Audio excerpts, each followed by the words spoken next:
अस्सलामुअलैकुम, welcome back. कैसे हैं आप सब? फर्स्ट ऑफ ऑल, जिन लोगों ने अब तक मेरे चैनल को सब्सक्राइब नहीं किया उनसे मेरी रिक्वेस्ट है कि वो मेरे चैनल को सब्सक्राइब कर दीजिए। ये एक बहुत ही प्रेशियस गिफ्ट है फ्रॉम यू टू मी। तो आज मैं आपको बताऊंगी कि हम फॉर्मल लेटर राइटिंग कैसे करते हैं। सबसे पहले मैं आपको बता देती हूँ, आपने एक चीज़ याद रखनी, फॉर्मल और इनफॉर्मल डिफरेंट है, सेम नहीं है।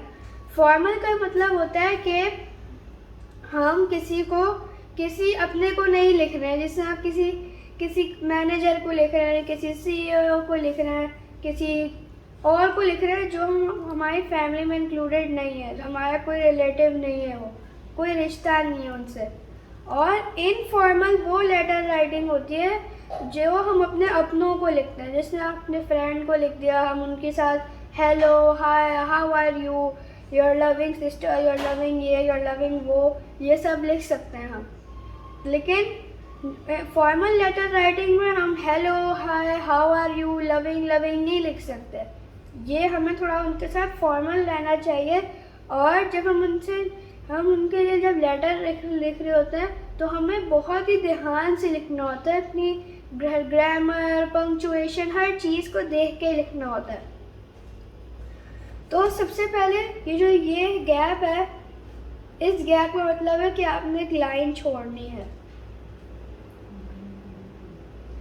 योर नेम, सबसे पहले आपने अपना नाम लिखना है, फिर उसके बाद अपना एड्रेस लिखना है, सिटी एड्रेस इधर लिखना है, और सिटी, स्टेट, जिप कोड इधर नेक्स्ट लाइन में लिखना है, सेम लाइन में नहीं लिखना।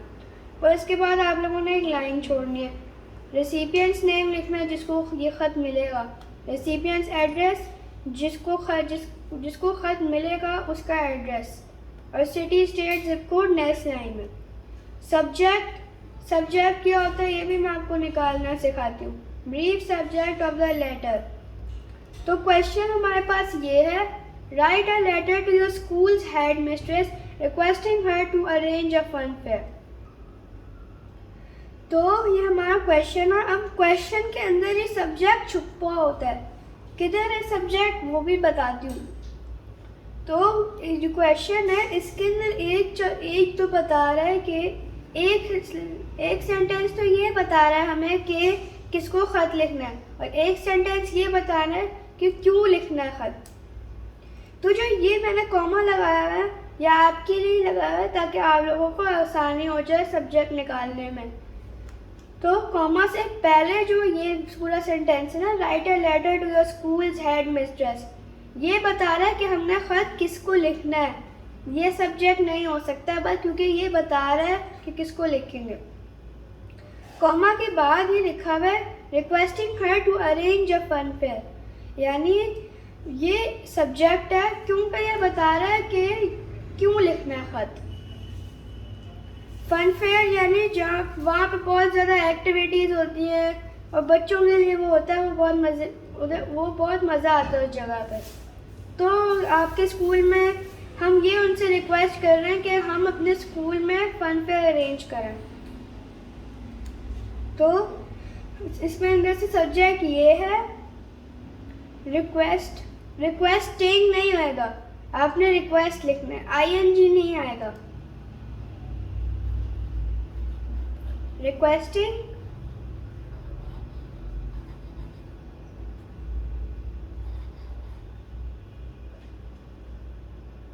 her to arrange a fun fair। तो ये हमारा हो गया subject. Request to arrange a fun fair, हर नहीं आएगा, जो हर आएगा ना, जो बता रहा है कि उनको कहना है आपने, उसको भी हटा दे। आईएनजी और कोई सा भी pronoun, it, her, him, she, ये सब नहीं आएगा, हर भी बिल्कुल भी नहीं आएगा। इसको मैं मिटा देती हूँ, ये लीजिए, request to arrange a fun fair. अब आगे क्या लिखना है ये भी बता देती हूँ। आगे हम फर्स्ट आगे हम रिस्पेक्टेड रिसिपिएंट्स नेम सर मैडम, या तो आप रिसिपिएंट के नेम लिख दें, जो आपके स्कूल के हेड मिस्ट्रेस है उनका नाम लिख दें, या आप सर लगा दें या मैडम लगा दें। अभी हेड मिस्ट्रेस की बात हो रही है, हेड मिस्ट्रेस गर्ल होती है, फेमिनाइन है वो, और हेड मास्टर मैस्कुलाइन होता है। हेड मिस्ट्रेस के लिए हम मैडम ही यूज़ करेंगे, रिस्पेक्टेड मैडम, अब यही लिखें अगर आपको अपना उसका नाम नहीं लिखना है रिसिपिएंट का। तो फिर आपने एक लाइन छोड़नी है और फर्स्ट पैराग्राफ लिखना शुरू करना है। फर्स्ट पैराग्राफ में क्या लिखना है? Start by stating the purpose of your letter clearly and concisely. This is usually a brief introduction explaining why you are writing the letter. तो हमें इस तरह शुरू करना है कि हम उनके साथ हाउ आर यू तो नहीं कर सकते, हेलो भी नहीं कर सकते। तो इधर जो है मैंने लिखा हुआ है, ये दो चीज़ें आप लिख सकते हैं अपने लेटर में शुरू में, हाउ आर यू और हेलो के बजाय। I hope this letter finds you in high spirits, ये भी आप लिख सकते हैं। और आप ये भी लिख सकते हैं, I hope this letter finds you in good health. आप एक ही लेटर में ये दोनों नहीं लिख सकते, सिर्फ एक लिख सकते हैं।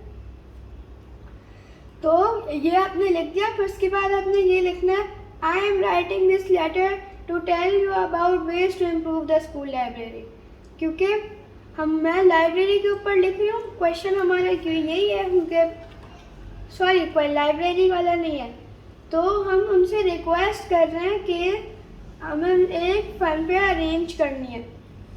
आप अगर ये क्वेश्चन में इसी क्वेश्चन पे लिख रहे हैं तो आप ये लिखेंगे, I hope this letter finds you in good health, या आप हाई स्पिरिट्स भी लिख सकते हैं।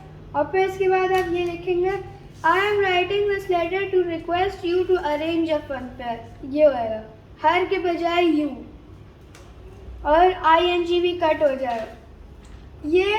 ये हमारा first paragraph complete. First paragraph छोटा होता है, सेकंड पैराग्राफ बड़ा होता है क्योंकि मेन होता है, थर्ड पैराग्राफ भी छोटा होता है। फर्स्ट और थर्ड सेम। फर्स्ट पैराग्राफ थोड़ा सा बड़ा होता है थर्ड पैराग्राफ से, लेकिन जो थर्ड पैराग्राफ होता है वो फर्स्ट पैराग्राफ से छोटा होता है, और सेकंड पैराग्राफ सबसे बड़ा होता है, लेकिन इतना भी बड़ा नहीं। तो फिर हम सेकंड पैराग्राफ पे आ जाते हैं। प्रोवाइड मोर डिटेल्स और context regarding the subject, you can explain the matter further, provide relevant information और मेक अ रिक्वेस्ट। तो सेकंड पैराग्राफ में आप और डिटेल्स भी दे सकते हैं कि कैसे आप फन फेयर, कौन कौन सी एक्टिविटीज़ और किस तरह की फन फेयर होनी चाहिए, आप ये भी लिख सकते हैं इसके अंदर। प्रोवाइड मोर डिटेल्स और कंटेक्स्ट रिगार्डिंग द सब्जेक्ट, ये मैंने आपको जो बताया ये इसके लिए। You can explain the matter further, provide relevant information और मेक अ रिक्वेस्ट। और आप रिक्वेस्ट भी कर सकते हैं आपके, आप प्लीज़ ये काम करें, इस तरह करके आप करें लिखना। फिर थर्ड पैराग्राफ में क्या लिखना है? Conclude your letter by summarising the key points और stating the action you expect the recipient to take.